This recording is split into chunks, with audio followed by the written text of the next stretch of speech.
Bienvenidos a CDA, el podcast que los introducirá a un mundo lleno de crimen real, fenómenos paranormales y ovni, conspiraciones, críptidos, sectas y sobre todo, mucho misterio. Gracias por acompañarme esta noche terrorífica, espero que se le estén pasando bastante bien con estas historias. Pero bueno, ya hablamos mucho de leyendas y posesiones, y por eso no podemos dejar a un lado los fenómenos ufológicos, en especial los mexicanos, porque si algo hemos descubierto en tantos episodios, es que en este país hasta los extraterrestres hacen su escala turística antes de irse al Área 51. Y aunque no es un tema muy conocido, vale la pena al 100%. Así que esta noche terrorífica les contaré la historia del famosísimo caso de los ovnis de Jocotitlán.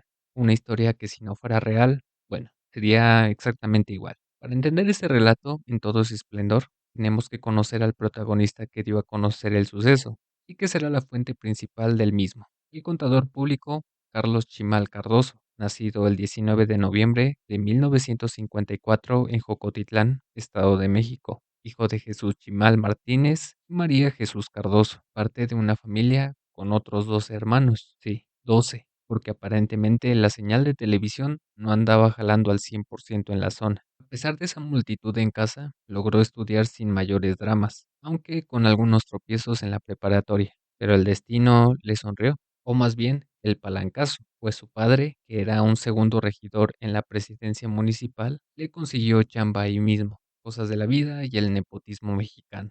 En 1983 se recibió como contador público en la Universidad Autónoma de México, en la Universidad Autónoma del Estado de México, la famosa UAM. 4 años después, en 1987, comenzó como profesor en el Centro Universitario de Atlacomulco, en donde, por vueltas del destino, que uno no entiende, lo nombraron como cronista del centro universitario, pues, aunque no sabía nada del tema, el director, Antonio Vélez Escamilla, le dijo, tú échale ganas, que de eso se trata la academia, y lo hizo. Desde entonces se dedicó a escribir crónicas hasta la actualidad, obteniendo reconocimientos y menciones honoríficas.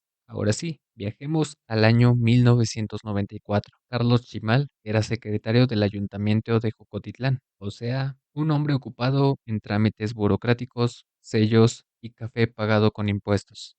No recuerda el día exacto, pero sí que fue en septiembre. Una señal no tan buena para un cronista, porque tal vez tendría que acordarse de todos los detalles. Sin embargo, recibió una llamada de su amigo Jesús Arciniega López, quien según sus propias palabras estaba muy exaltado. Le contó que le habían dado el aviso de que algo terrible había pasado en su terreno, que estaba ubicado a un lado de la carretera que llevaba a Los Reyes, casi llegando al barrio del Progreso. Ya que su amigo estaba muy asustado, Carlos, con la disposición de una persona que ama el chisme y que no sabe en lo que se está metiendo, aceptó acompañarlo y pasó a recogerlo a su casa, ubicada en la colonia Manantial de las Fuentes, en donde Jesús lo recibió muy exaltado, a pesar de que iban juntos y acompañados por una patrulla, en la que viajaba el comandante y dos policías municipales. Porque claro, si hay misterio, hay que llevar testigos uniformados. El crimen en las calles puede esperar. Cuando llegaron al terreno, todo parecía perfectamente normal. Creían que encontrarían algún accidente o incendio, pero no. Las milpas verdes decoraban el paisaje y hermosos elotes colgaban de ellas. Pero apenas bajaron de los vehículos, los vecinos comenzaron a acercarse para decir que el verdadero problema estaba al interior de la milpa. Poco a poco fueron caminando entre la hierba, hasta que descubrieron que en el corazón de la milpa había un círculo perfecto con las plantas dobladas, no rotas, como si se hubieran tomado la tarea de recostarlas suavemente, lo cual podría indicar que todo era el trabajo de un alienígena con una plancha gigante, lo cual en el mundo ufológico se le conoce como el famoso crop circle, pero en su versión mexicana. Por supuesto, las teorías comenzaron de inmediato. Principalmente, las autoridades creían que se trataba de vandalismo y parecía que no tenía mucho sentido continuar investigando, como siempre. Pero afortunadamente, una vecina contó que por la madrugada habían escuchado un sonido como si fuera el de un avión. No pudo contener la curiosidad y se asomó por la ventana, viendo una luz brillante que descendía a la milpa, justo en donde apareció el círculo. Pasados los minutos, la luz subió de manera lenta y desapareció con un estruendo. Los vecinos estaban tan asustados que no se atrevieron a salir hasta que los primeros rayos del sol golpearon las milpas. Y bueno, no está por demás decir que el rumor se corrió y la mayoría de vecinos ya se encontraban en el círculo de la milpa, donde comenzaron a lanzar teorías al aire, que si un viento extraño, que si brujas con GPS, que si aliens con antojo de lotes. Pero entonces Carlos observó que las milpas no estaban rotas, solo dobladas, con un patrón perfecto que ni el mejor jardinero podría lograr. Pero la explicación se resistía. Entre las teorías más fuertes era la de una simple broma que pudieron hacer con un tractor o una yunta. Pero claro, nadie explicó cómo metieron un tractor al centro de la milpa, sin dejar rastro. Quizás el tractor también era de otro planeta.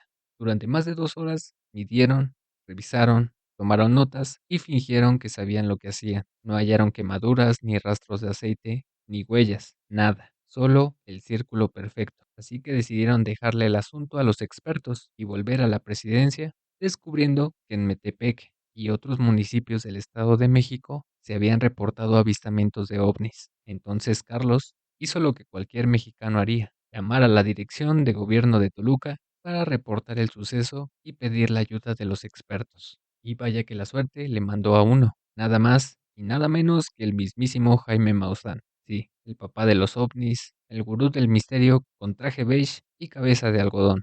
Estaba rumbo a Metepec, pero claro, no podía resistirse a una buena historia de ovnis en una milpa. Para entonces, la noticia ya se había corrido como pólvora y medio Jocotitlán se presentó en la presidencia municipal para asegurar que, efectivamente, la luz que se había visto durante la noche eran los extraterrestres que habían visitado el lugar. Porque seamos honestos, si algo pasa en un pueblo, todos vieron algo. De acuerdo con las historias de Jocotitlán, los vecinos juraban que algunas noches veían una nave posarse sobre el cerro de Jocotepec. Según ellos, la nave subía y bajaba en repetidas ocasiones. Se quedaba flotando por unos instantes y luego desaparecía. Los funcionarios, totalmente extrañados, dijeron que probablemente eran aviones que estaban llegando a la Ciudad de México, pues el cerro de Jocotepec es un punto de referencia para seguir su ruta. Pero no, los vecinos insistían, estas luces no se mueven en horizontal. Eso no es un avión, es una nave que se queda quieta. Uno de los vecinos aprovechó el momento para contar su anécdota.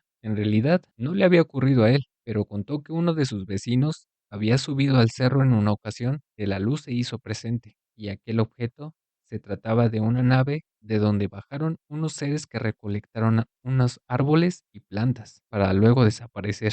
Y esto podría tener un poco de sentido si se preguntan qué material es más difícil de encontrar en el universo, el oro o la madera. Y pues es obvio que la madera, ya que pueden existir planetas o asteroides inmensos hechos de este material, pero la madera podría ser única de nuestro planeta. Poco a poco los habitantes se animaron a contar sus propias anécdotas. Ya eran pasadas las 8 de la noche y por fin hizo acto de presencia Jaime Maussan, ya cuando todos creían que los ovnis lo habían interceptado en el camino. Pero no, llegó con 3 camionetas Suburban, 12 personas y su melena plateada ondeando con el viento. Saludó con un simple buenas noches y pidió que lo llevaran al sitio. Los vecinos, emocionadísimos, se amontonaron a su alrededor para contarle sus historias. Debido al desorden, los vecinos estaban complicando la investigación y de manera rápida el equipo de Maussan anunció que era muy posible que hubiera radiación en el lugar y sería peligroso para todos. Por lo tanto, nadie debía quedarse, aunque ellos tampoco llevaban trajes protectores, pero bueno, ellos eran los expertos, supongo. En compañía de la policía intentaron desalojar la milpa, pero el lugar era de 5 hectáreas de terreno y en lo que desalojaban una zona, otros vecinos ya habían invadido el terreno por otra, haciendo esto más difícil que sacar a Barney de la taberna de Moe. Por lo tanto, no había mucha oportunidad de analizar la zona, y Maussan ordenó a su equipo recolectar muestras de todo: hojas, tierra, piedras, milpas, el susto de los vecinos y todo lo que pudieran meter en una bolsa. Luego vino la parte de las entrevistas, y como suele pasar, las versiones empezaron a evolucionar mágicamente. Ahora los testigos aseguraban haber visto seres de 2 metros, de extremidades largas y caras alargadas, bajando de la nave y arrancando plantas. Una escena de película B, pero con un acento mexiquense. Los funcionarios se miraban entre sí, como diciendo, esto no fue lo que nos contaron en la mañana, pero nadie se atrevió a contradecirlos enfrente del gran Maussan. Después de un par de horas, el equipo recogió sus cosas, subió a sus camionetas y desapareció, prometiendo que los resultados de los materiales que habían recogido se darían a conocer en 3 semanas a través del gobierno del estado.